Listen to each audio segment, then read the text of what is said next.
Hey everyone, I have a quick fix for you today, and that is what to do if your bobbin runs out when you are top stitching, especially if it is something like a strap that you are top stitching. So the first thing to do is don't panic. The second thing to do is don't change any of the settings that you already had set up on your machine. That will give you the best chance of continuing on after you have rethreaded your machine. So take your project off the machine and then rethread your bobbin. Once you have your bobbin filled, pop that back in, and then you're going to pull up long tails so that you don't get any nesting. Then go to your project. Now, you are going to have to be able to tie a knot in whatever you have left over here in your tails on your project. So what I like to do is just go back and unpick the last few stitches, just gently with the blunt end of a needle, just so that I have enough to be able to tie a knot when I need to in that thread. But I'm not going to do that yet.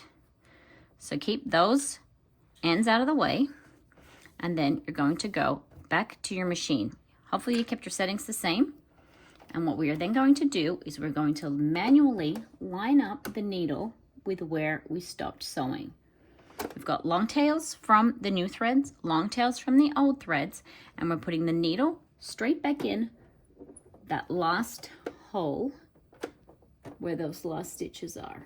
And then we're just going to manually, keeping the settings the same, sew as close to the same holes as we can until we catch back up with where we ran out of thread, or where we realized we ran out of thread. And then we're going to keep sewing down that side and complete the top stitch. Once that top stitch is completed, remove the project and then go back to where you have all of your threads. You should have 4 threads total there. What we're going to do is we're going to knot them and then we're going to tuck them in. You can take all 4 threads through to one side, or you can knot them in pairs. I'm going to knot mine in pairs so that the knot is smaller on each side.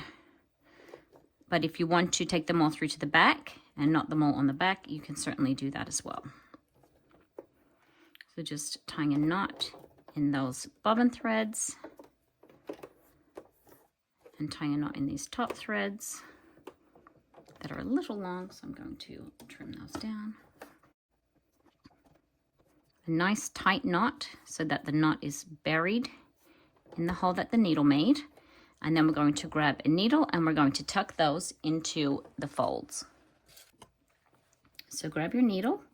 This has a fold on this side, so I can't tuck it back out through the layers. If I had been doing the fix on the side where the layers are folded, then you can more easily bury that thread. But instead, we're going to do it this way. So I'm just going to tuck it back into the layers. And then I like to poke my needle back out through a hole that my sewing machine needle has made. I need to grab my pliers for this. I do not want to stab myself. Let's feed that through. Take those 2 threads there, feed them through the eye of that needle. And we're just going to pull that out. Pull it nice and tight. Then we're going to repeat on the other side. If you've done split threads with the 2 on the top and the 2 on the bottom, I tend to separate where I tuck them in. If you have all 4 together, then you can put them all through the same spot, obviously. Tuck that under that thread and then back out through one of the needle holes.